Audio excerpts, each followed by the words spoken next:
तो hello dear students, आप सभी को इस वीडियो में बहुत मजा आने वाला है क्योंकि इस वीडियो में मैं इस किताब के क्लास 10th मैथमेटिक्स के सारे जो फॉर्मूले हैं, जो कॉन्सेप्ट है, वो बताने वाला हूं। तो स्टूडेंट जल्दी से जल्दी इस वीडियो को शेयर कर देना है अपने फ्रेंड्स को और पूरा वीडियो को एंड तक देखना है क्योंकि इसके अंदर जितने भी मैथ्स के फॉर्मूले हैं एक ही वीडियो में बताऊंगा, फोड़ देंगे पूरी किताब को। तो ये वीडियो आप संभाल के रखना, इस वीडियो का लिंक, क्योंकि बहुत काम आने वाला है एग्जाम टाइम में। तो क्लास 10th के लिए आप स्टूडेंट इस वीडियो को जरूर देखें। बात करते हैं सबसे पहले चैप्टर वास्तविक संख्या में। तो आपको क्या क्या पता होना चाहिए? प्राकृत संख्या है भैया, प्राकृत संख्या 1 से स्टार्ट होती है, 1 2 3 4 अनंत तक होती है।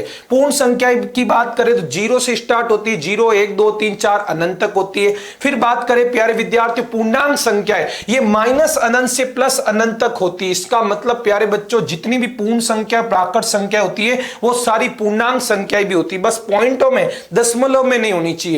फिर बात करते हैं परिमेय संख्याएं, जितनी भी संख्याएं जिन्हें P बट्टा Q रूप में लिख सकते हैं वे सारी परिमेय संख्याएं होती है। स्टूडेंट बस याद रखना P और Q नहीं, अंश और हर हमेशा पूर्णांक होते हैं, मतलब इस कैटेगरी के होते हैं। और Q यानी हर का मान कभी 0 नहीं होता है। ऐसी संख्याएं गणित में अपरिभाषित और अपरिमेय संख्याएं, वे सारी संख्याएं जो P बट्टा Q के रूप में नहीं लिख सकते हैं वे सारी अपरिमेय संख्या होती है। मैं परिमेय संख्याओं के आपको उदाहरण देता हूं, स्टूडेंट्स ध्यान से सुनना।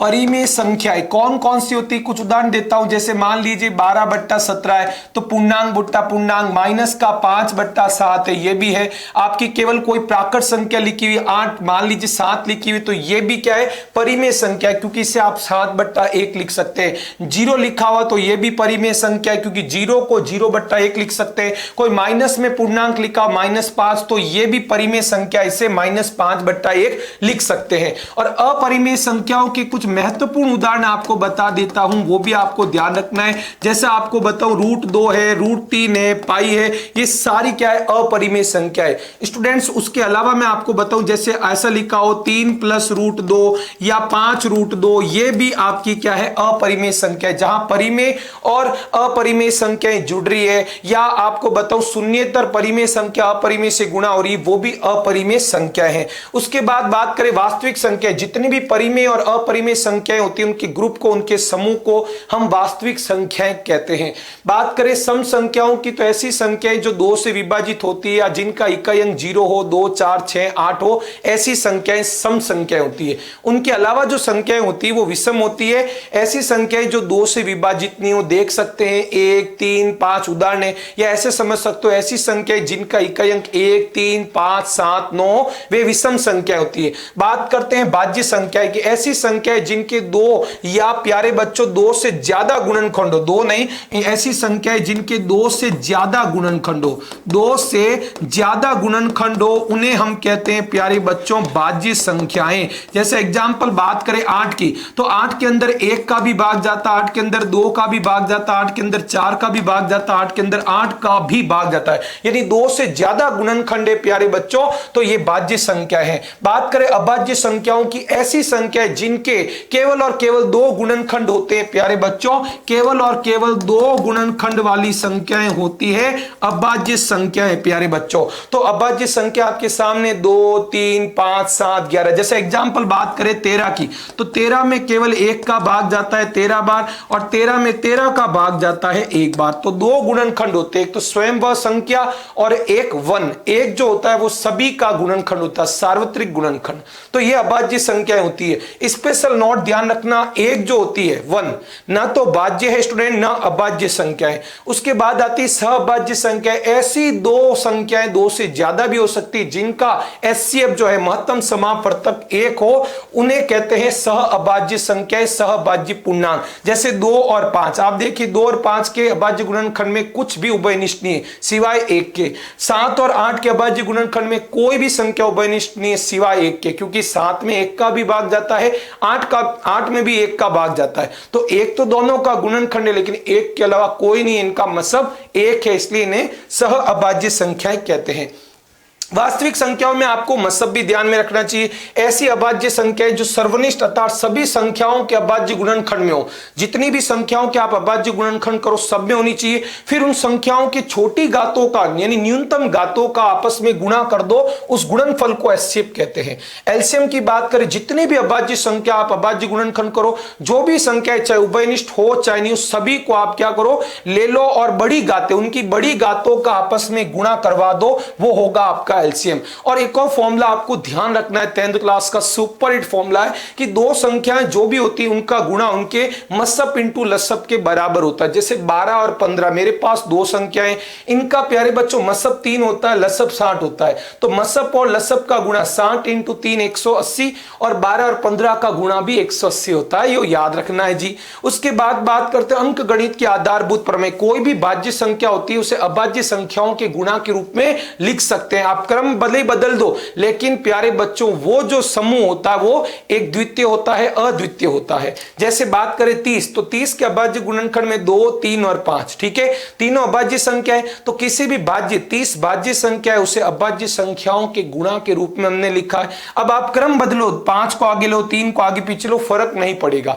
बस होनी ये तीनों होनी चाहिए, ठीक है। तो ये होती है अंक गणित की आधारभूत प्रमेय। बात करें चैप्टर नंबर 2 की, बहुपद में प्यारे बच्चों ध्यान रखना है, बहुपद का व्यापक रूप ax square plus bx plus c, जहां पर a जो x स्क्वायर का गुणांक है वो कभी 0 नहीं हो सकता है, b 0 हो सकता है, c भी 0 हो सकता है, दोनों एक साथ भी 0 हो सकते हैं, याद रखना, ठीक है। तो द्विघात बहुपद के दो शून्यक होते हैं, ठीक है स्टूडेंट, और उन्हें हम अल्फा और बीटा बोलते हैं, ग्रीक भाषा के अक्षर हैं। एक चीज ये भी ध्यान रखनी, जो व्यापक रूप में x स्क्वायर का गुणांक इसे a बोलते हैं, x के गुणांक को b और अचर पद को c बोलते हैं। जो शून्यक होते हैं वो ये, और ये जो शून्यक और गुणांकों में बीच बच्चों संबंध होता है, शून्यकों का जो योग होता है वो -b/a के बराबर होता है, और शून्यकों का जो गुणा होता है ना स्टूडेंट, वो c/a के बराबर होता है। ये ध्यान रखना, कभी भी आपको सीधा कोई सवाल करना हो जिसमें शून्यकों का योग आपको दिया हो, शून्यकों का गुणा दिया हो, तो सीधा फॉर्मूला है k ब्रैकेट में x square minus alpha plus beta, यानी शून्यकों का योग गुणा x plus alpha into beta, यानी शून्यकों का गुणा। जहां k क्या होती है प्यारे विद्यार्थियों, कोई भी वास्तविक संख्या हो सकती है, अचर पद जिसे हम कहते हैं। आगे बढ़ते हैं, बहुपद के आलेखों की बात करते हैं। रेखिक बहुपद का आलेख आपको पता है, x अक्ष को एक बिंदु पर प्रतिच्छेद करता है, लेकिन द्विघात बहुपद के आलेखों में स्थिति चेंज है। आप देखिए, पहला इस टाइप के ग्राफ बनते हैं। द्विघात बहुपद होता है, कोई भी द्विघात बहुपद का आलेख यू आकार का होता है स्टूडेंट्स, परवलयाकार होता है, ये आपको ध्यान रखना। अब प्यारे बच्चों, यू जो है आपका सीधा भी हो सकता है, उल्टा भी हो सकता है, यू आकार का, अंग्रेजी वर्णमाला का, जिसे हम परवलयाकार कहते हैं। क्या कहते हैं प्यारे विद्यार्थियों? परवलयाकार ग्राफ कहते हैं, ठीक है। अब इसमें भी 2-3 कंडीशन बनती। आप देखिए, पहली कंडीशन यहां पर आपको मैं बताऊं, देखिए ये यू आकार का ग्राफ है, एक्स अक्ष को 2 बिंदु पर काट रहा है, इसका मतलब इसके 2 अलग अलग शून्यक होंगे, ठीक है। द्विघात बहुपद के 2 अलग अलग शून्यक होंगे, आप देख सकते हैं 2 अलग अलग बिंदुओं पे काट रहा है, ओके। इसी तरह प्यारे बच्चों, यहां पर भी आप देखो ग्राफ एक्स अक्ष को 2 बिंदु पर काट रहा है, मतलब इसके भी अलग अलग 2 शून्यक है। यहां पर ग्राफ प्यारे विद्यार्थियों ऊपर खुल रहा है, यहां पर ग्राफ उल्टा है। ग्राफ उल्टा कब होता है स्टूडेंट? जब a यानी एक्स स्क्वायर का गुणांक ऋणात्मक हो, तब आपका ग्राफ क्या होगा? उल्टा बनेगा। और जब आप एक्स स्क्वायर का गुणांक जब 0 से बड़ा है, तब आपका यू सीधा बनेगा, यह भी आपको ध्यान रखना है। दूसरी कंडीशन ऐसी भी बन सकती है कि किसी द्विघात बहुपद का आलेख केवल एक्स अक्ष को एक बिंदु पर टच करे, है ना, 2 अलग अलग बिंदुओं पे नहीं काट रहा है। यहां पर भी आप देखो, यहां पर उल्टा यू है, यहां पर सीधा यू है, लेकिन दोनों ही स्थिति में एक्स अक्ष को एक बिंदु पर स्पर्श कर रहे हैं। तो इस कंडीशन में प्यारे विद्यार्थियों, दोनों शून्य क्या होते हैं? समान होते हैं, आपको ध्यान रखना है। इस कंडीशन में अपन ऐसे भी बोल सकते हैं कि द्विघात बहुपद का केवल एक ही शून्यक होता है, ठीक है प्यारे विद्यार्थियों। तो यहां पर आप देखो, दोनों में एक एक जगह ही स्पर्श कर रहा है, तो दोनों शून्यक क्या होते हैं प्यारे विद्यार्थियों?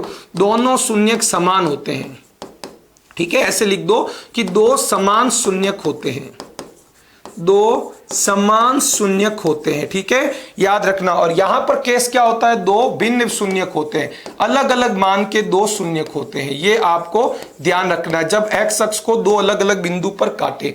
अब बस उल्टा यू कब बनता है, जब आपको पता है एक्स स्क्वायर का गुणांक 0 से छोटा हो, और सीधा यू कब बनेगा, जब एक्स स्क्वायर का गुणांक 0 से बड़ा हो। तीसरा कंडीशन ये भी होता है, कभी कभार द्विघात बहुपद का आलेख जो है न तो एक्स अक्ष को प्रतिच्छेद करता है न टच करता है, मतलब ऊपर की ओर होता है। ये भी देखो नीचे की ओर जा रहा है तो यू के आकार का, लेकिन टच नहीं कर रहा। इस कंडीशन में कोई भी वास्तविक शून्यक नहीं होता है। जब किसी द्विघात बहुपद के इस तरह के आलेख बनते हैं तो उस द्विघात बहुपद के कोई वास्तविक शून्यक नहीं होते, ठीक है, वास्तविक शून्यकों का अस्तित्व नहीं होता है, वास्तविक शून्यक नहीं होते हैं। इस कंडीशन में आपको विशेष ध्यान देना है, वास्तविक शून्यक नहीं होते, या तो पूरा ऊपर की ओर जा रहा है या फिर प्यारे बच्चों पूरा नीचे की ओर आपके पास जाएगा। अब बात करते हैं इस चैप्टर में इंपॉर्टेंट कुछ फॉर्मूले भी आपको पता होने चाहिए जो कि आपके त्रिकोणमिति वाले चैप्टर में भी काम आते हैं। जगह जगह आपकी सर्व समीकरणें बीजगणितीय काम आती है। तो ये सर्व समीकरण आप देख सकते हैं, a प्लस बी का whole square, A square plus 2ab plus B square, A minus B का whole square, A square minus 2ab plus B square, यहां प्लस की जगह माइनस हो गया। A square minus B square होता है A plus B into A minus B. A plus B का whole cube होता है A cube plus 3a square B plus 3ab square plus B cube. फिर होता है ए माइनस बी का whole cube, same formula है, बस यहां प्लस की जगह माइनस, यहां प्लस की जगह माइनस, या ऐसा समझ लो प्लस माइनस, चिन्ह जो है एक बार प्लस फिर माइनस, प्लस माइनस, ठीक है। तो A cube minus 3a square B plus 3ab square minus B cube. A cube plus B cube का फॉर्मूला होता है ए प्लस बी गुणा A square minus A B plus B square. A cube minus B cube का formula होता है A minus B गुणा A square plus A B plus B square. और next ए plus B plus C का whole square, ये होता है A square plus B square plus C square plus 2ab plus 2bc plus 2ca। ये भी आपको फॉर्मूले अच्छे से याद करने चाहिए। उसके बाद नेक्स्ट चैप्टर की बात करें, दो चरों वाले रैखिक समीकरण और असमीकाएं, ठीक है। तो दो चरों वाले रैखिक समीकरण की बात करें प्यारे बच्चों, तो दो चर वाले रैखिक समीकरण का जो व्यापक रूप ये होता है a1x plus b1y plus c1 बराबर 0, a2x plus b2y plus c2 बराबर 0। यहां जो x के ये आप गुणांक देख पा रहे हो, y के गुणांक और अचर पद, इनके अनुपातों का बहुत ज्यादा महत्व रहता है, वो मैं आपको नेक्स्ट स्लाइड में बताऊंगा। तो इन रैखिक समीकरण युग्म को हल करने की आपके पास दो तरह की विधियां, एक तो ग्राफ से आलेख्य विधि, आलेख्य विधि मतलब आपका ग्राफ, ठीक है। अब दूसरा होता है बीज गणितीय विधि, जिसमें आपको समीकरण बना के आपको कॉपी में सॉल्व करना पड़ता है पूरा। तो उसमें दो विधियां आपके कोर्स में, प्रतिस्थापन और विलोपन विधि। अब देखिए अनुपात आपके तीन तरह के होते हैं। जब a1 बट्टा a2 और b1 बट्टा b2 आपस में बराबर नहीं हो तो ग्राफ जो होता है दोनों समीकरणों का वो दो प्रतिच्छेदी रेखाएं होती है और वो केवल और केवल एक बिंदु पर प्रतिच्छेद करेगी और उनका एक ही हल होगा, जहां वो प्रतिच्छेद करेगी वही उनका हल होगा। जब तीनों अनुपात बराबर हो, a1 बट्टा a2 बराबर b1 बट्टा b2 और c1 बट्टा c2 तीनों बराबर हो, तो दोनों जो रेखाएं हैं, दोनों समीकरणों की जो दो रेखाएं प्राप्त होगी वो संपाती होगी, एक दूसरे के ऊपर अध्यारोपित। इस केस में अपरिमित रूप से अनेक हल विद्यमान होते हैं। और जब दो अनुपात a1 बट्टा a2 और b1 बट्टा b2 बराबर हो लेकिन c1 बट्टा c2 बराबर नहीं हो तो दो समांतर रेखाएं प्राप्त होती है और इस कंडीशन में कोई हल विद्यमान नहीं होता है। अब जब ये कंडीशन होती है a1 बट्टा a2 और b1 बट्टा b2 बराबर नहीं होते हैं बच्चों, उस केस में याद रखना रैखिक समीकरण युग्म संगत होता है। और जब दोनों अनुपात बराबर, तीसरा बराबर नहीं, उस समय रैखिक समीकरण युग्म असंगत होता है। और तीनों अनुपात बराबर हो तो उस कंडीशन में संगत होता नहीं, आश्रित भी बोल सकते हैं। यह भी आपको पूरा विशेष ध्यान रखना है। नेक्स्ट चैप्टर है द्विघात समीकरण। प्यारे बच्चों द्विघात समीकरण द्विघात बहुपद की तरह है, बस यहां पर बराबर 0 आ जाता है। द्विघात बहुपद केवल इतना होता है, लेकिन बराबर में 0 रख दे तो वो द्विघात समीकरण बन जाता है। तो इसमें एक्स स्क्वायर का गुणांक जो है a वो कभी 0 नहीं होना चाहिए। वहां पर हम शून्यक वर्ड यूज करते हैं, द्विघात बहुपद के शून्यक ज्ञात करो बोलते हैं। यहां मूल ज्ञात, द्विघात बहुपद के शून्यक, और यहां द्विघात समीकरण में मूल वर्ड यूज करते हैं। तो मूल ज्ञात करने की आपकी दो मेथड है, गुणनखंड विधि और श्रीधर आचार्य विधि। श्रीधर आचार्य सूत्र या द्विघाती सूत्र यह है x equal to minus b plus minus under root b square minus 4ac by 2a। ठीक है, अब ये जो अंदर आपको दिख रहा है प्यारे बच्चों बी स्क्वायर माइनस 4ac, इससे हम विविक्ति कर बोलते हैं बी स्क्वायर माइनस 4ac, इससे प्यारे स्टूडेंट्स हम बोलते हैं विविक्त कर। ठीक है, विविक्त कर या क्या बोलते हैं विवेचक। ये अपने आप में बहुत अहम होता है क्योंकि इसके माध्यम से हम किसी भी मूलों की प्रकृति निकाल सकते हैं। विवेचक, विविक्ति कर या विवेचक, इससे हम किसी भी द्विघात समीकरण के मूलों की प्रकृति बता सकते हैं बिना मूल ज्ञात किए।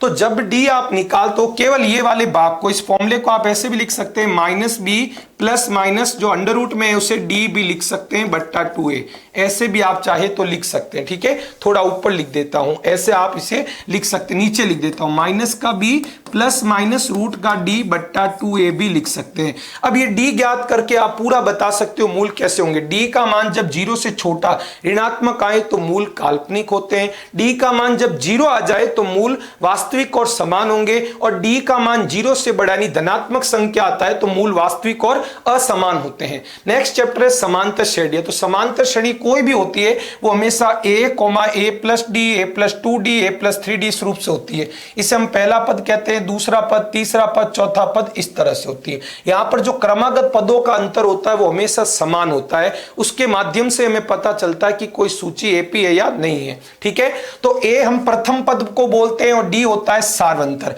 किसी भी समांतर श्रेणी को किसी भी समांतर श्रेणी का आपको nवा पद ज्ञात करना हो तो ये फॉर्मूला लगाते हैं an equal to a plus n minus 1 into d. n क्या होता है, कौन सा पद आपको ज्ञात करना है। हमेशा ध्यान रखना n जो होता है प्यारे विद्यार्थियों धन पूर्णांक होता है जिसे हम प्राकृत संख्या भी बोलते हैं। n कभी माइनस में नहीं हो सकता, n कभी स्टूडेंट्स 0 नहीं हो सकता।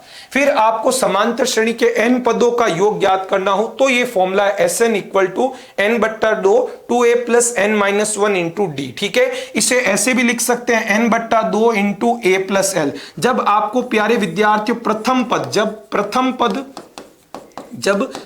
पद व अंतिम पद आपको दिया हो, ठीक है, जब प्रथम पद व अंतिम पद दिया हो कि कहां तक योग करना हो प्यारे दिया हो, उस समय आप ये Sn का छोटा फॉर्मूला भी लगा सकते हो n बट्टा 2 इंटू a प्लस एल, जहां l को आप अंतिम पद an भी बोल सकते हो।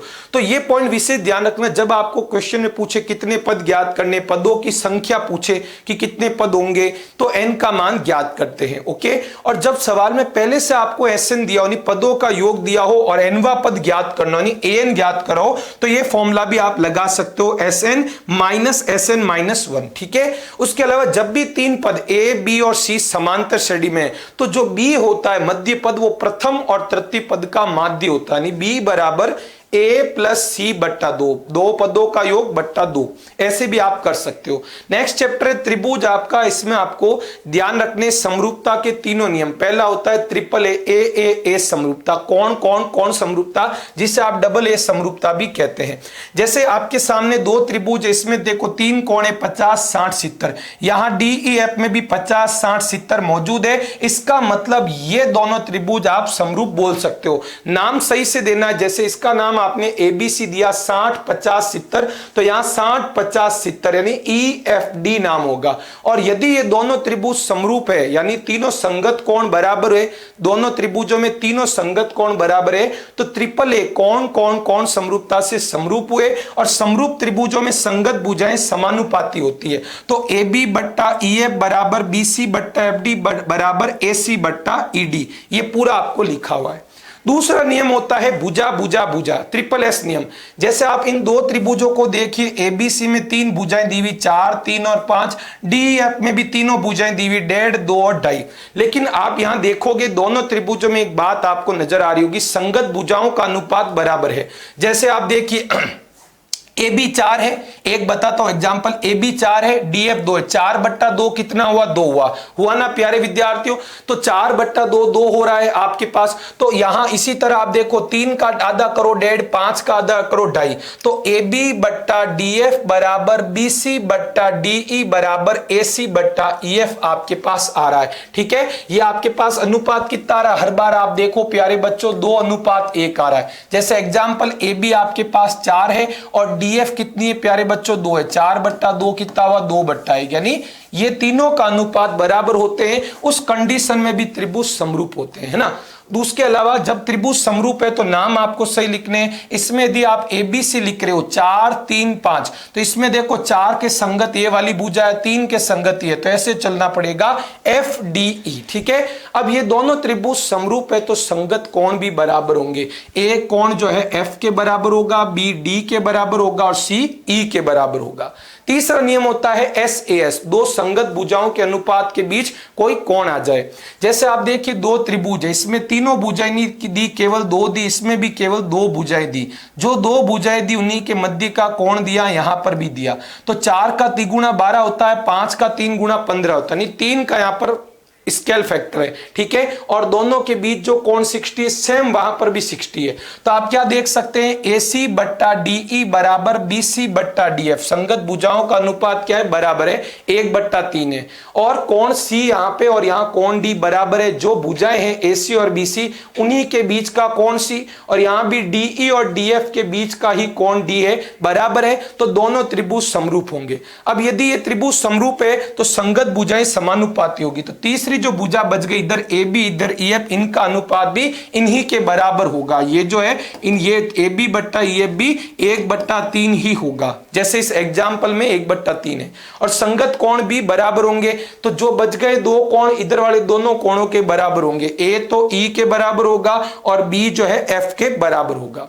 नेक्स्ट है इस चैप्टर में मूलभूत समानुपातिकता प्रमेय, थेल्स प्रमेय। इसमें क्या है कि यदि किसी त्रिभुज ABC में कोई भुजा DE त्रिभुज की किसी भुजा BC के समांतर है, DE जो है BC के समांतर दी है, तो ये DE भुजा अन्य दो भुजाओं AB और AC को समान अनुपात में विभाजित करती है, यानी AD बट्टा DB का अनुपात AE बट्टा EC का अनुपात बराबर होगा। इसी तरह थेल्स प्रमेय का विलोम यानी मूलभूत समानुपातिकता विलोम का प्रमेय का विलोम। इसमें क्या है, यदि कोई ये त्रिभुज ABC, इसमें D भुजा इस प्रकार खींची गई कि त्रिभुज की दो भुजाओं AB और AC को समान अनुपात में विभाजित करे। पहले से अनुपात बराबर दिया है, यानी AD बट्टा DB बराबर AE बट्टा EC दिया है, तो आप कहोगे कि D जो है तीसरी भुजा BC के समांतर होगी। ये आपको ध्यान रखना। इसमें आपको भुजाएं समांतर देते हैं, अनुपात हम बोलते हैं बराबर है। इसमें अनुपात पहले से बराबर दिया होता है, फिर हम बोलते हैं भुजाएं समान होगी। ओके, नेक्स्ट बात करते हैं 7वां चैप्टर निर्देशांक ज्यामिति। तो याद रखना प्यारे बच्चों, एक्स अक्ष और वाई अक्ष जो है किसी भी कार्तीय तल को, किसी भी समतल को 4 चतुर्थांशों में विभाजित करती है। पहले चतुर्थांश में दोनों एक्स और वाई जो होते हैं उनके निर्देशांक धनात्मक होते हैं। दूसरे चतुर्थांश में एक्स निर्देशांक नेगेटिव, वाई पॉजिटिव। तीसरे चतुर्थांश के अंदर एक्स और वाई दोनों निर्देशांक नेगेटिव। चौथे में एक्स निर्देशांक पॉजिटिव और वाई निर्देशांक नेगेटिव होता है, ठीक है। एक्स निर्देशांक को बच्चों भुज भी बोलते हैं और वाई निर्देशांक को कोटि भी बोलते हैं, यह भी आपको ध्यान होना चाहिए। एक्स निर्देशांक को हम भुज बोलते हैं स्टूडेंट्स, और वाई निर्देशांक होता है उसे हम कोटि भी बोलते हैं, यह भी आपको ध्यान रखना है। उसके अलावा आगे बात करें तो मूल बिंदु के निर्देशांक हमेशा 0,0 होते हैं, जो प्रतिच्छेदी अक्ष होते हैं, है ना। एक्स अक्ष और वाई अक्ष का प्रतिच्छेदी बिंदु होता है, उसके निर्देशांक 0,0। एक्स अक्ष पर किसी बिंदु को कभी लेना हो तो एक्स अक्ष पर किसी बिंदु के निर्देशांक हमेशा हम x,0 मानते हैं, क्योंकि एक्स अक्ष पर किसी भी बिंदु की कोटि 0 होती है, ठीक है, कोटि 0 होती है। और वाई अक्ष पर कभी किसी बिंदु के निर्देशांक मानने होते हैं तो 0,y मानते हैं, क्योंकि एक्स निर्देशांक जो होता है वाई अक्ष पे एक्स निर्देशांक हमेशा 0 होता है, भुज हमेशा 0 होता है। अब मान लीजिए दो बिंदु है आपके कार्तीय तल में P और Q, जिनके निर्देशांक x1 y1 और x2 y2 है। इन दोनों के बीच की दूरी चाहिए, या मैं बोल दूं PQ रेखाखंड की लंबाई चाहिए। तो प्यारे बच्चों ये सूत्र लगाते हैं √x2 - x1 का स्क्वायर प्लस y2 - y1 का होल स्क्वायर। बस ये याद रखना, दूरी सदैव पॉजिटिव होती, धनात्मक होती है। ओके, उसके बाद P और Q दो बिंदु है, इनका मध्य बिंदु के निर्देशांक चाहिए आपको। P के निर्देशांक x1 y1 y1 है, Q के x2 y2 है। तो मध्य बिंदु के निर्देशांक होते हैं दोनों के x निर्देशांकों का योग बट्टा 2, दोनों के y निर्देशांकों का योग बट्टा 2। ओके, आगे बढ़ते हैं। विभाजन सूत्र, मान लीजिए ए बी कोई रेखाखंड है और पी बिंदु मान लीजिए कोई विभाजन बिंदु है जो ए बी रेखाखंड को m1 अनुपात m2 के अनुपात में विभाजित कर रहा है, विभाजन बिंदु। तो विभाजन बिंदु इस रेखाखंड पर कहीं स्थित है, इसलिए अंतः विभाजन बोलते हैं। ओके, तो इस विभाजन बिंदु के निर्देशांक मान लीजिए x, y है, तो x, y निकालने का तरीका ये रहा फॉर्मूला। x निर्देशांक चाहिए विभाजन निर्देशांक, विभाजन बिंदु का ये फॉर्मूला होगा m1 x2 plus m2 x1 बट्टा m1 प्लस m2, और y निर्देशांक चाहिए तो m1 x2 m1 y2 plus m2 y1 बट्टा m1 प्लस m2। ये आपको फॉर्मूला ध्यान रखना है, जहां x1 y1 और x2 y2 जो रेखाखंड है जिसके हम विभाजन बिंदु के निर्देशांक ज्ञात कर रहे हैं उसके सिरों के निर्देशांक होते हैं। उसके बाद आपको इस चैप्टर में निर्देशांक ज्यामिति में आपको पता है सिद्ध करना होता है, कभी बोलता है वर्ग सिद्ध करो, समांतर चतुर्भुज। तो आपको कुछ पॉइंट्स ध्यान रखना है। वर्ग के अंदर हमेशा ध्यान रखना चारों भुजाएं बराबर होती है और विकर्ण भी बराबर होते हैं। सम चतुर्भुज में बस आपको केवल चारों भुजाएं बराबर सिद्ध करनी, उसमें विकर्ण बराबर नहीं होते हैं। आयत में आमने सामने की भुजाएं बराबर होती है और विकर्ण भी बराबर होते हैं। लेकिन समांतर चतुर्भुज होता है उसमें आमने सामने की भुजाएं बराबर होती है लेकिन विकर्ण बराबर नहीं होते हैं। सम चतुर्भुज में भी ध्यान रखना विकर्ण जो है बराबर नहीं होते हैं, विकर्ण बराबर इसके अंदर विकर्ण बराबर नहीं होते हैं। ठीक है, ध्यान रखना आप स्टूडेंट्स। उसके बाद आपको कभी भी सरे की सिद्ध करना हो तो सरे की तीन बिंदु सरे की है नहीं, आपको क्या करना है दो युग्म, दो तीन युग्म हो गए तो दो युग्म के बीच की दूरियों का जो योग है तीसरी बड़ी दूरी के बराबर होगा। दो दूरियों का योग तीसरी बड़ी दूरी के बराबर हो तो तीनों बिंदु सरे की होते हैं। बात करते हैं त्रिकोणमिति का परिचय। समकोण त्रिभुज आप देख सकते हैं जिसमें कोई एक कोण क्या होता है 90 डिग्री होता है। ठीक है, और अन्य जो दो कोण होते हैं वो हमेशा न्यून कोण होते हैं। जैसे इस त्रिभुज में कोण, त्रिभुज एबीसी में आप देखिए स्टूडेंट, त्रिभुज एबीसी में आपके पास कोण ए क्या है 90 डिग्री है। ठीक है, तो प्यारे बच्चों पीछे जो बी और सी का योग मिलकर कितना होगा स्टूडेंट्स 90 डिग्री होगा, ये याद रखना, क्योंकि तीनों कोणों का योग 180 होता है, ये अकेला 90 है, इसका मतलब इन दोनों का योग हमेशा कितना होगा 90 होगा, तभी तो योग 180 हो पाएगा। तो कोण बी व सी जो है आपस में पूरक होते हैं, कोण बी व सी जो होते हैं वो पूरक कोण होते हैं, ये आपको ध्यान रखना। कोण बी व सी हमेशा पूरक कोण होते हैं और बी व सी हमेशा जो होते हैं न्यून कोण होते हैं, ये भी ध्यान रखना। हमेशा कोण बी व सी क्या होंगे न्यून कोण होंगे, क्योंकि समकोण एक ही हो सकता है 90, तो पीछे वाले दोनों क्या होंगे न्यून कोण होते हैं, ये आपको ध्यान रखना, न्यून कोण होते हैं। ठीक है, ये आपको ध्यान रखना है। अब प्यारे बच्चों, अब इन दोनों में से कभी भी जरूरत के अनुसार आप किसी एक न्यून कोण पे चर्चा कर रहे हो तो उसे थीटा से डिनोट कर सकते हैं, थीटा से लिख सकते हैं। जैसे मेरे पास ये मान लीजिए समकोण त्रिभुज है, तो कोण बी पर अभी मान लीजिए इस न्यून कोण पर फोकस कर रहा हूं, इसे मैं थीटा मान लूंगा। तो थीटा के सामने वाली भुजा को हम लंब कहते हैं और अन्य भुजा जो होती है उसे हम आधार कहेंगे, और 90 के सामने वाली भुजा को कर्ण कहेंगे। तो 90 के सामने 100% वो भुजा कर्ण हुई। थीटा इसको माना अभी मान लीजिए एट प्रेजेंट, तो सामने वाली भुजा लंब और ये आधार हुई। यदि थीटा इस न्यून कोण को, थीटा जो है वो न्यून कोण को लेंगे, 90 डिग्री वाले को नहीं लेंगे। तो यदि ये थीटा आपका है तो ये वाली भुजा लंब और ये आधार हो जाएगी। ठीक है, तो प्यारे बच्चों ये ध्यान रखना है। उसके अलावा आपको इस चैप्टर में आपको विशेष ध्यान रखना है, त्रिकोणमिति अनुपात निकालते हैं लाल बट्टा कक्का सूत्र से। ठीक है, लाल बट्टा कक्का सूत्र में पहले आपको ऐसे चलना है लेफ्ट टू राइट, फिर आपको चलना है राइट टू लेफ्ट। तो एल बट्टा के लंब बट्टा कर्ण को कहते हैं साइन थीटा, फिर प्यारे विद्यार्थियों आधार बट्टा कर्ण को कहते हैं कोस थीटा। फिर उसके बाद ठीक है हमने लंब को प्यारे बच्चों एल से लिखा है, आधार को ए से लिखा है और कर्ण को के से लिखा है। ठीक है, तो आधार बट्टा कर्ण कोस थीटा हुआ, लंब बट्टा आधार को हम टेन थीटा कहते हैं स्टूडेंट। फिर ये तीनों होने के बाद वापस इधर से चलो और उल्टा लो इस बार। ठीक है, उल्टा लो, आधार बट्टा लंब को हम कोट थीटा कहते हैं, कर्ण बट्टा आधार को हम सेक थीटा कहते हैं और कर्ण बट्टा लंब को हम कोसेक थीटा कहते हैं। ये आपके मुख्य 6 त्रिकोणमिति अनुपात होते हैं जो हम लाल बट्टा कक्का फॉर्मूले से निकालते हैं। प्यारे बच्चों साइन, इनमें जो 6 त्रिकोणमिति अनुपात है इनमें से जो है व्युत्क्रम संबंध भी होते हैं। 3 जो है त्रिकोण में अनुपात, दूसरे अन्य तीनों के व्युत्क्रम होते हैं। तो साइन और कोसेक एक दूसरे के व्युत्क्रम होते हैं। Sine theta equal to 1 upon cosec, cosec को भी 1 अपॉन साइन लिख सकते हैं। कोस थीटा 1 अपॉन सेक, सेक को 1 अपॉन कोस थीटा लिख सकते हैं। टेन थीटा को 1 अपॉन कोट और कोट थीटा को 1 अपॉन टेन लिख सकते हैं। ये आपस में एक दूसरे के व्युत्क्रम होते हैं। और जब भी कोई संख्या और उसके व्युत्क्रम का हम गुणा करते हैं तो आपको पता है 1 आता है। तो यहां पर भी साइन और कोसेक का गुणा करोगे हमेशा 1 होगा, कोस और सेक का गुणा करोगे 1 होगा, टेन और कोट का गुणा करोगे 1 होगा। उसके अलावा दो फॉर्मूला आपको ध्यान रखने, टेन और कोट को हम साइन कोस के पदों में लिख सकते हैं। टेन होता है साइन बट्टा कोस और कोट होता है कोस बट्टा साइन। उसके अलावा मुख्य सर्वसमीकाएं और ध्यान रखनी, 3 मुख्य सर्वसमीकाएं हैं, उनसे दो और एक्स्ट्रा निकलती है। पहली है sine square theta plus cos square theta बराबर 1। इससे 2 और बनती है। साइन मान लीजिए कोस स्क्वायर को उधर भेजो तो साइन स्क्वायर बराबर बनेगा 1 माइनस कोस स्क्वायर। मान लीजिए आपने साइन स्क्वायर को उधर भेजा आरएचएस में तो कोस स्क्वायर थीटा बराबर बनेगा 1 माइनस साइन स्क्वायर। इसी तरह एक और मुख्य सर्वसमीका 1 प्लस टेन स्क्वायर थीटा बराबर सेक स्क्वायर, इनसे ये 2 और बनती है। इसी तरह 1 प्लस कोट स्क्वायर थीटा बराबर होता है प्यारे बच्चों, 1 प्लस कोट स्क्वायर थीटा बराबर होता है कोसेक स्क्वायर थीटा। 1 प्लस, यहां टाइपिंग मिस्टेक है, 1 प्लस कोट स्क्वायर थीटा बराबर होता है प्यारे बच्चों आपके कोसेक स्क्वायर थीटा। क्या होता है स्टूडेंट? कोसेक स्क्वायर थीटा,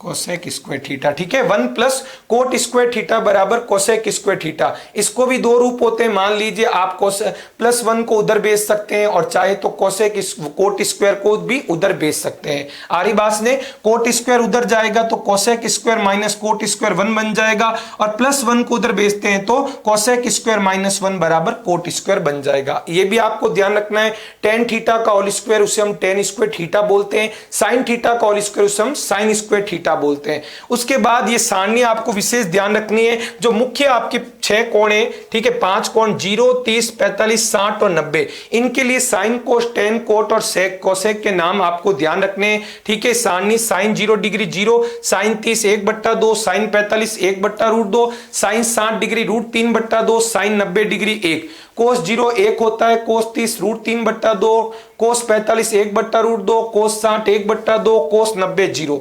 इसी तरह टेन 0 0 होता है, टेन 30 1/√3, टेन 45 1, टेन 60 √3, टेन 90 अपरिभाषित। कोट इसी का व्युत्क्रम होगा। जो टेन की पंक्ति आई उसका आप क्या करो, चेंज कर दो, अपरिभाषित आगे लिख दो, फिर √3, फिर 1, फिर 1/√3, फिर 0। अब प्यारे बच्चों कोस की जो पंक्ति है इसका आप व्युत्क्रम कर दोगे तो सेक आ जाएगा। कोस की पंक्ति का आप व्युत्क्रम करोगे तो आपके पास सेक आ जाएगा। ठीक है, तो ये सेक 0 डिग्री का मान 1 है, सेक 30 डिग्री का मान 2/√3, सेक 45 डिग्री का मान √2, सेक 60 डिग्री का 2, सेक 90 का अपरिभाषित। और सेक की जो लाइन आपने यहां लिखी उस पंक्ति के मान बदल दो, पलट दो तो कोसेक की लाइन बन जाएगी। कोसेक 0 डिग्री है अपरिभाषित, कोसेक 30 है 2, कोसेक 45 √2 है, कोसेक 60 है 2/√3 और कोसेक 90 डिग्री 1 है। अब प्यारे बच्चों आपको इस चैप्टर में ध्यान रखना, नेक्स्ट चैप्टर है त्रिकोणमिति के कुछ अनुप्रयोग। तो कोई भी वस्तु को जब किसी आंख से किसी वस्तु को देखा जाता है तो वस्तु और आंख को मिलाने वाली रेखा को दृष्टि रेखा बोलते हैं, और सीधा जब हम देखते हैं किसी धरातल के समांतर किसी भी वस्तु को तो वो होती है हमारी क्षैतिज रेखा। ठीक है, ये आपको ध्यान रखना है। इसमें भी 2 तरह के कोण होते हैं, उन्नयन और अवनमन। जब हम आंख से किसी ऊपर की वस्तु को देखते हैं तो दृष्टि रेखा और क्षैतिज रेखा के बीच का जो कोण बनता है उसे हम उन्नयन कोण कहते हैं। ठीक है, वस्तु जब हमारे आंख के ऊपर की ओर होती है तो हमें अपने सिर को ऊपर उठाना पड़ता है, तो उस स्थिति में दृष्टि और क्षैतिज रेखा के बीच के कोण को उन्नयन कोण कहते हैं। इसे वस्तु की कोणीय ऊंचाई भी स्टूडेंट्स हम बोल सकते हैं। जैसे इस डायग्राम में आप देखो कोण XOA या AOX जो है वो आपका उन्नयन कोण है। दूसरा है अवनमन कोण। जब हम वस्तु जो हमारे आंख के नीचे की ओर कोई वस्तु उसे देखते हैं तो उस स्थिति में दृष्टि रेखा और क्षैतिज रेखा के बीच के कोण को अवनमन कोण कहते हैं। जैसे आप देखिए यहां पर आंख से वस्तु नीचे तो क्षैतिज रेखा सीधे देखने वाली धरातल के समांतर ये हुई, और वस्तु को मिलाने वाली आंख से दृष्टि रेखा। तो इनके बीच के कोण को अवनमन कोण कहते हैं। फिर बात करते हैं वृत्त के अंदर। वृत्त के अंदर आपको क्या ध्यान रखना है, बहुत पॉइंट्स ध्यान रखने हैं। एक तो पहले बात करते हैं छेदक रेखा। ऐसी रेखा जो वृत्त को दो बिंदुओं पर काटती हो, आर पार जाती है, उसे हम छेदक रेखा कहते हैं। और ऐसी सरल रेखा जो वृत्त को केवल एक बिंदु पर काटती है, या ऐसे कह सकते हैं एक बिंदु पर स्पर्श करती है, उसे हम स्पर्श रेखा कहते हैं। और जिस बिंदु पर वृत्त को स्पर्श करती है उसे हम स्पर्श बिंदु कहते हैं। जैसे यहां पर स्पर्श बिंदु आपका कौन सा इस डायग्राम में ए है और स्पर्श रेखा का नाम आपकी पी क्यू है।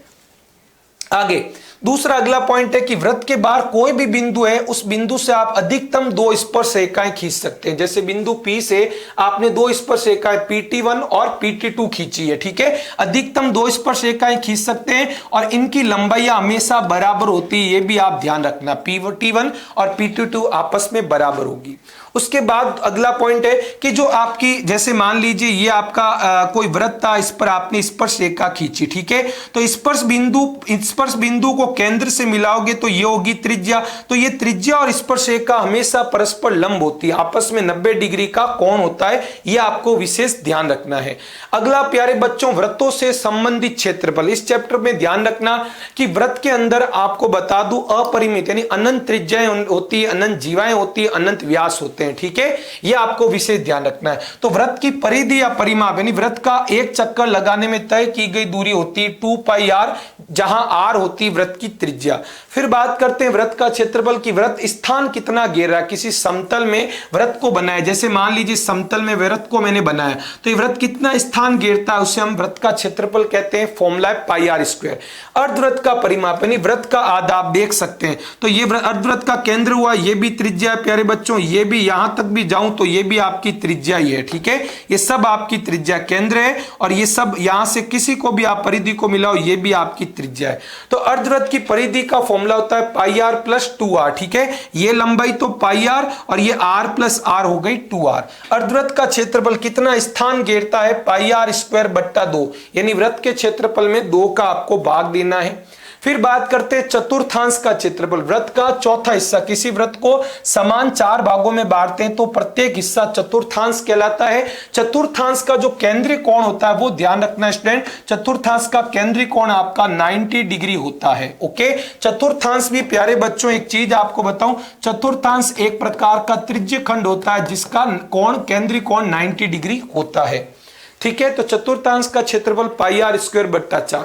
वर्ग जो होता है जिसकी चारों भुजाएं बराबर होती है, उसका परिमाप यानी एक चक्कर लगाने में तय की गई दूरी 4 × भुजा होती है। और वर्ग का क्षेत्रफल कितना स्थान घेर रहा है, वो भुजा स्क्वायर। समबाहु त्रिभुज जिसकी तीनों भुजाएं बराबर होती है, प्रत्येक कोण 60 डिग्री, उसका क्षेत्रफल होता है √3/4 × भुजा स्क्वायर।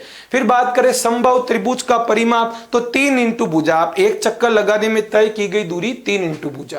कोई मान लीजिए ये वृत्त है, तो वृत्त के अंदर मान लीजिए दो त्रिज्याएं और चाप, कोई भी एक चाप, चाहे लघु चाप हो चाहे दीर्घ चाप हो, तो दो त्रिज्याओं और एक चाप से घिरे हुए क्षेत्र को हम त्रिज्यखंड कहते हैं। लघु चाप और दो त्रिज्याएं होती है तो उसे लघु त्रिज्यखंड, और दो त्रिज्याएं और दीर्घ चाप हो तो उसे हम दीर्घ त्रिज्यखंड कहते हैं।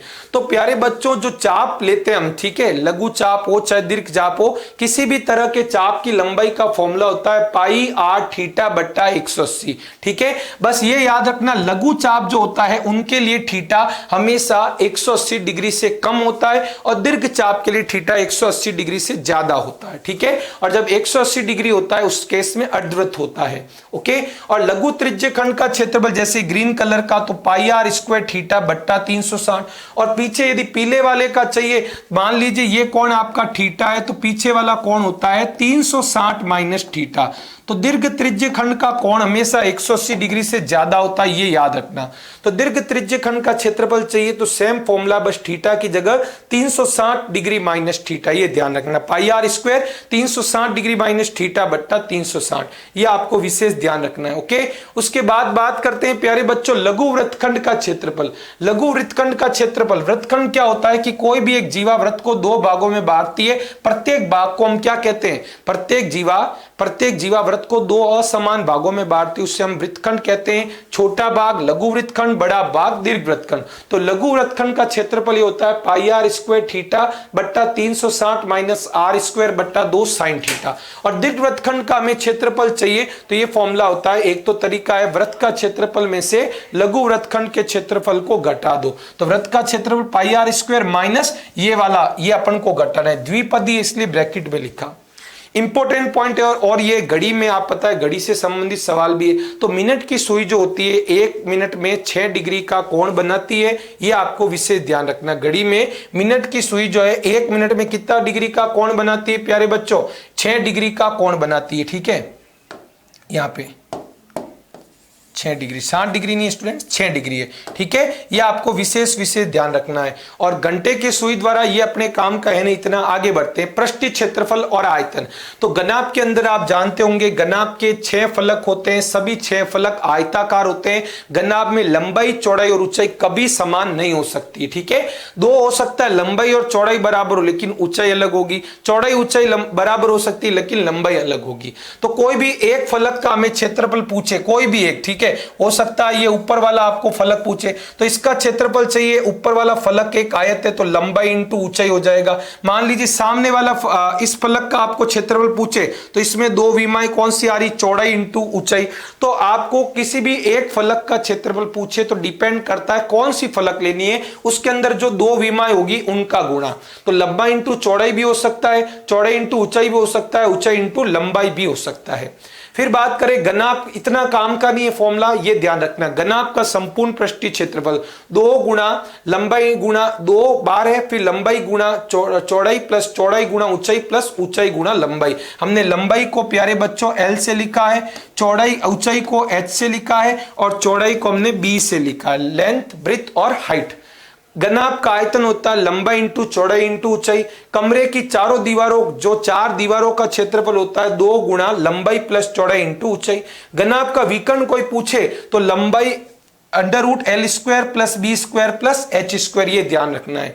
घन की बात करें, गनाभ में तीनों विमाएं आप पता कभी समान नहीं होती, तीनों विमान समान हो जाए तो वो घन बन जाता है। जैसे आप देख सकते हैं तीनों लंबाई चौड़ाई ऊंचाई बराबर है, जिससे मैंने A कहा है।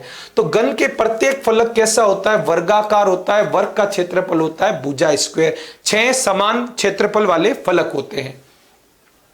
घन का संपूर्ण पृष्ठीय क्षेत्रफल 6 इंटू भुजा स्क्वायर। घन का आयतन आपको पता होगा भुजा क्यूब। ठीक है, घन की चारों दीवारों का क्षेत्रफल, केवल 4 दीवार लेनी है तो 4 वर्ग लेने, प्रत्येक वर्ग का क्षेत्रफल भुजा स्क्वायर है तो 4 वर्गों का 4 इंटू भुजा स्क्वायर। घन का विकर्ण पूछे तो √3 इंटू भुजा। ठीक है, आमने सामने के जो फलक है उनके सम्मुख किनारों को मिलाने वाली भुजा।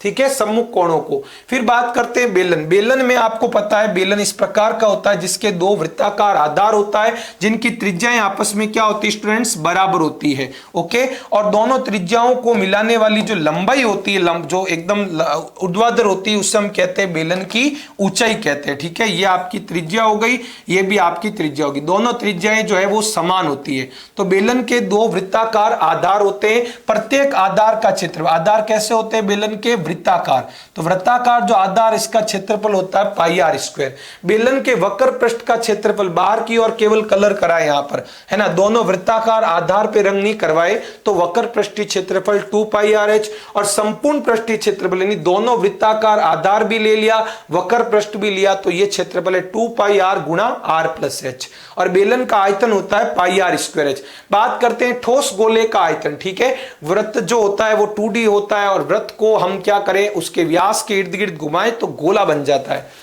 तो गोले का क्षेत्रफल होता है 4 पाई आर स्क्वायर आर, जहां गोले की त्रिज्या होती है। ठोस गोले का आयतन होता है 4/3 पाई आर क्यूब।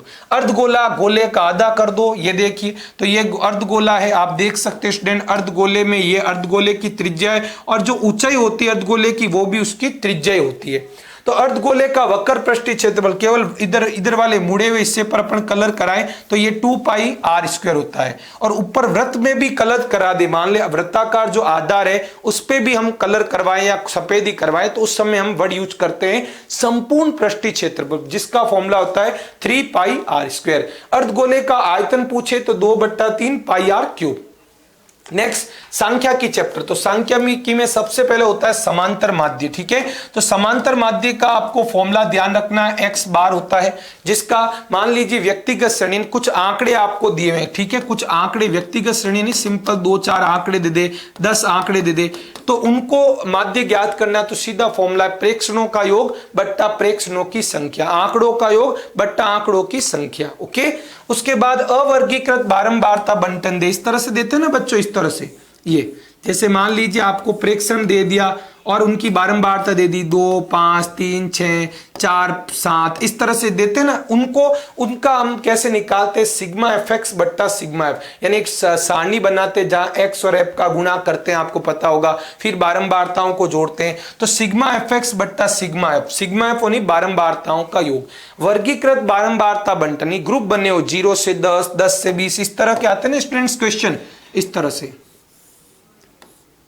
ठीक है, ग्रुप बने होते हैं। मान लीजिए 10, 0 से ऐसे हो, 0 से 5, 5 से 10, ठीक है, 10 से 15, इस तरह से, जैसे बारंबारता दी हो 3, 6, तो इस तरह से इन्हें कहते हैं वर्गीकृत बंटन।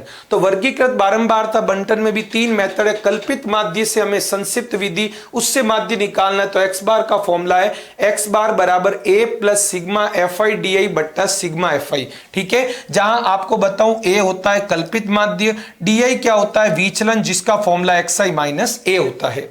पद विचलन विधि से आप माध्य निकालो तो एक्स बार का formula A plus sigma F I U I बट्टा sigma F I into H, जहां एच होता है प्यारे बच्चों वर्ग अंतराल, उच्च सीमा माइनस निम्न सीमा, और यू आई निकालते हैं डी आई बट्टा एच, इस फॉर्मूले से हम यू आई निकालते हैं, ठीक है, ये फॉर्मूला आपका होता है। नेक्स्ट बात करते हैं माध्यक, या जिसे हम माध्य का भी बोलते हैं। तो जब सिंपल आपको आंकड़े दियो, कुछ 5, 10, 20 आंकड़े दियो, तो उसमें डिपेंड करता है, सबसे पहले आप देखो आंकड़े कैसे, आंकड़ों की संख्या निकालो, सम है या विषम। तो सम, जब आंकड़े सम हो तब अलग फॉर्मूला है, विषम हो तब अलग फॉर्मूला है, ठीक है। तो दिए गए जो भी आंकड़े आपको दे उन्हें आरोही या अवरोही क्रम में, छोटे से बड़े क्रम या बड़े से छोटे क्रम में जमा दो। तो प्यारे बच्चों ध्यान से सुनना है, ठीक है। तो जब आपको आंकड़ों की संख्या सम हो, कि आपको दिए गए आंकड़े सम हो, तब ये फॉर्मूला आपको माध्यक का लगाना है, n बट्टा 2वां पद प्लस n बट्टा 2 प्लस 1वां पद बट्टा 2। और जब आंकड़ों की संख्या विषम हो, तब आपको ये फॉर्मूला लगाना है n प्लस 1 बट्टा 2, n प्लस 1 बट्टा 2वां पद जो होगा वो आपका क्या होगा, माध्यक होगा, ध्यान रखना आपको, ठीक है। n प्लस 1 बट्टा 2वां पद आप में इसमें होगा, ओके। यहां पे मैं अलग से लिख देता हूं, इसमें थोड़ा सा गड़बड़ था, n प्लस 1 बट्टा 2वां पद होगा, वो आपका क्या होगा, माध्यक होगा, ठीक है। आगे बढ़ते हैं स्टूडेंट्स, सांख्यिकी में माध्यक में अब आपको वर्गीकृत और अवर्गीकृत में आते हैं। तो अवर्गीकृत बारंबारता बंटन हो, जैसे मैंने अभी बताया ना, सिंपल x और f दिया हो, x और f दे रखा हो, ठीक है, x और f दे, वर्ग नहीं दे, जैसे 1, 2 इस तरह से 3, 5, तो इनके लिए भी वही संचयी बारंबारता सारणी तैयार करनी है। फिर आपको बारंबारताओं का योग n निकालना है, उसके बाद n बट्टा 2 का मान ज्ञात करना है। n बट्टा 2 का मान जो आए उससे ठीक बड़ी संचयी बारंबारता के संगत जो मान होगा चर का, वही माध्यक होगा। फिर बात करते हैं वर्गीकृत बारंबारता बंटन की, तो उसमें भी सेम आपको यही करना है, पहले संचयी बारंबारता सारणी तैयार करनी, फिर n निकालना, n बट्टा 2 से अधिक संचयी बारंबारता के सामने जो होगा वर्ग, उससे हम कहेंगे माध्यक वर्ग। फिर माध्यक वर्ग आते ये फॉर्मूला आपको लगाना है l प्लस n बट्टा 2 माइनस c बट्टा f इंटू एच, जहां पे l क्या है n क्या है सब देख लीजिए। l होता है माध्यक वर्ग की निम्न सीमा, n होता है बारंबारताओं का योग सिग्मा f जिसे हम बोलते हैं, f होता है माध्यक वर्ग की बारंबारता, c होता है माध्यक वर्ग जो होता है उससे ठीक पूर्व वर्ग की संचयी बारंबारता, और h होता है माध्यक वर्ग माप या माध्यक वर्ग अंतराल। उसके बाद बात करते हैं बहुलक की। सिंपल कुछ आंकड़े दे तो सबसे ज्यादा बार जो आने वाला परीक्षण होता है वो बहुलक होता है, लेकिन वर्गीकृत समूह दे दे आपको तो आपको क्या करना है प्यारे बच्चों, सबसे पहले आपको बहुलक वर्ग निकालना। बहुलक वर्ग कौन से होता है, सर्वाधिक बारंबारता वाला वर्ग, ठीक है। बहुलक वर्ग में यहां पर आपके सामने लिख देता हूं, बहुलक होता है सर्वाधिक बारंबारता वाला वर्ग। जो सर्वाधिक बारंबारता जिस वर्ग की होती है उसे हम बहुलक वर्ग कहते हैं। ठीक है, सर्वाधिक बारंबारता वाला जो वर्ग होता है उसे हम बहुलक कहते हैं। ठीक है, तो बहुलक वर्ग आते ही आपको ये फॉर्मूला लगाना है L plus F1 minus F0 बट्टा 2F1 minus F0 minus F2 into H। L होता है बहुलक वर्ग की निम्न सीमा, F1 होता है जो बहुलक वर्ग की बारंबारता नहीं जो सर्वाधिक बारंबारता होती है उसे हम F1 कहते हैं। F0 इस फॉर्मूले में होती है बहुलक वर्ग होता है उससे ठीक पूर्व वर्ग की बारंबारता, और F2 होती बहुलक वर्ग होता है उससे ठीक बाद के वर्ग की बारंबारता, और H होता है बहुलक वर्ग माप। उसके बाद बात करते हैं प्रायिकता। तो प्रायिकता में कोई भी आपको केस हो, कोई भी क्वेश्चन हो, तो प्रायिकता का फॉर्मूला होता है P ऑफ E अनुकूल परिणामों की संख्या बट्टा कुल परिणामों की संख्या। सिक्के पर आधारित सवाल आते हैं तो सिक्के को जब एक बार उछालते हैं तो कुल संभावित परिणाम दो होते हैं, हेड और टेल। जब किसी सिक्के को दो बार उछालते हैं या दो सिक्कों को एक साथ उछालते हैं तो चार संभावित परिणाम होते हैं, HH, HT, TH और TT। और किसी सिक्के को तीन बार उछाल दिया है, तीन सिक्कों को एक साथ उछालते हैं तो कुल संभावित परिणाम 8 होते हैं, triple H, double HT, STH, THH, triple T, double TH, TST और HTT। ठीक है, ये होते हैं। प्रायिकता की बात करें नेक्स्ट पासा को, तो किसी पासे को एक बार जब उछालते हैं तो आपको बताऊं कुल संभावित परिणाम 6 होते हैं, 1 2 3 4 5 6। और किसी पासे को एक साथ दो बार उछालते हैं या दो पासों को एक साथ उछालते हैं तो कुल संभावित परिणाम 36 होते हैं, 1 1 1 2 1 3 1 4 1 5, इस तरह से 36। फिर बात करते हैं ताश में, तो ताश में कुल पत्ते 52 होते हैं, ये याद रखना, जिसमें 26 काले होते हैं, 26 लाल पत्ते होते हैं। अब ये जो 26 काले उसमें भी 13 चिड़ी के और 13 हुकुम के, 13 प्लस 13 26, और ये 26 लाल के होते हैं उसमें 13 ईंट के और 13 पान के होते हैं, ये ध्यान रखना है। ठीक है, अब ये जो 13 पत्ते होते हैं हर समूह में होते कौन से बताऊं, पहला पत्ता इक्के का, फिर 2 3 4 5 6 7 8 9 10 तक, फिर 3 पत्ते होते हैं के क्यू जे, के बादशाह, क्यू बेगम और जे गुलाम। ठीक है, 13 पत्ते सभी के होंगे, 13 चीड़ी के होंगे, 13 हुकुम के, 13 ईंट के, 13 लाल पान के। ओके, अब इन तीनों पत्तों के समूह को हम क्या कहते हैं, फेस कार्ड्स कहते हैं, तस्वीर वाले पत्ते। तो सभी में, इस ग्रुप में भी 3 तस्वीर वाले पत्ते, इसमें भी, इसमें भी, इसमें भी, तो टोटल 12 तस्वीर वाले पत्ते होते हैं, जिसमें 6 तो प्यारे बच्चों काले रंग के होते हैं और 6 होते हैं लाल रंग के तस्वीर वाले पत्ते होते हैं। ठीक है, उसके बाद किसी भी घटना की प्रायिकता हमेशा 0 से 1 के मध्य होती है या 0 भी हो सकती है। जब प्रायिकता 0 होती है तो ऐसी घटनाओं को प्यारे बच्चों असंभव घटनाएं कहते हैं, उनकी प्रायिकता 0 होती है। और ऐसी घटनाएं जो निश्चित होती है उन घटनाओं की प्रायिकता 1 होती है। कभी भी किसी की घटना की प्रायिकता 0 से कम नहीं हो सकती, माइनस में नहीं हो सकती, ना हमेशा 1 से ज्यादा हो सकती है। ठीक है, तो किसी घटना के घटित नहीं होना, कोई घटना मान लीजिए कोई घटना ई है प्यारे बच्चों, ठीक है, कोई घटना मान लीजिए ई घटित नहीं हो सकती तो उसको हम ई बार से, उसकी प्रायिकता को हम पी ऑफ ई बार से रिप्रेजेंट करते हैं। ये भी आपको पता होना चाहिए, घटना ई के घटित नहीं होने की प्रायिकता पी ऑफ ई बार से लिखते हैं, जिसका फॉर्मूला है 1 माइनस पी ऑफ ई। मतलब घटित नहीं होने की प्रायिकता चाहिए तो 1 में से घटना घटित होने की प्रायिकता को घटा दो। ठीक है, तो पी ऑफ ई का मतलब है कि भाई घटना ई का घटित होना, उसकी प्रायिकता, और ई बार का मतलब है घटना ई के घटित नहीं होने की प्रायिकता। और ये पॉइंट भी ध्यान रखना, कोई भी प्रयोग उसकी जितनी भी प्रारंभिक घटनाएं उन सभी की प्रायिकताओं का योग 1 होता है, ये भी आपको ध्यान रखना है। ठीक है, तो इस वीडियो में मैंने जितने भी किताब के अंदर फॉर्मूले हैं, कॉन्सेप्ट हैं, सभी को प्यारे विद्यार्थियों 0 से हीरो तक बता दिया है। हो सकता है कोई एक आध पॉइंट रह गया हो, बाकी पूरा कॉन्सेप्ट आपको बताया, पूरी एनसीईआरटी किताब के मोस्ट इंपोर्टेंट कॉन्सेप्ट फॉर्मूलाज बताए। तो वीडियो मुझे पता आपको बहुत अच्छा लगे, खुश भी हो रहे हैं, तो वीडियो को लाइक करना है स्टूडेंट्स, आपको चैनल सब्सक्राइब करना है और ज्यादा से ज्यादा अच्छा कमेंट करना और फ्रेंड्स को भी शेयर करना है। बहुत ही इंपॉर्टेंट ये वीडियो है, 10th क्लास के जितने भी फ्रेंड्स है ग्रुप है उनमें आप शेयर कर दीजिए। और महत्वपूर्ण जानकारी आपको बता देता हूं स्टूडेंट, उत्कर्ष लेकर आया है आप सभी स्टूडेंट्स के लिए होली हंगामा ऑफर, जो ऑफर 21 से 28 मार्च तक चल रहा है। इस पर प्यारे स्टूडेंट्स आपको बताऊं 90% तक की डिस्काउंट चल रहा है। हिंदी मीडियम और इंग्लिश मीडियम सभी स्टूडेंट्स के लिए, क्लास 6 to 12 तक के सभी स्टूडेंट्स के लिए जो नेक्स्ट सेशन 2024 से 25 की पढ़ाई करने वाले हैं। ठीक है, तो 6 to 8 तक का कोर्स 1600 रुपए में, 9th और 10th के कोर्स की बात करें मात्र 2500 रुपए, साल भर का कोर्स है प्यारे बच्चों। और 11th और 12th के स्टूडेंट्स के लिए कोर्स जो है उसकी प्राइस नाम मात्र 3000 रुपए रखी गई है, आर्ट्स, कॉमर्स और साइंस की। तो उम्मीद करता हूं ये वीडियो आपको अच्छे से समझ में आ गया होगा और ऑफर की जानकारी भी लग गई होगी। जल्दी जाओ उत्कर्ष ऐप डाउनलोड करो और प्यारे स्टूडेंट्स आज ही तैयारी घर बैठे सुनिश्चित करो। Thank you so much.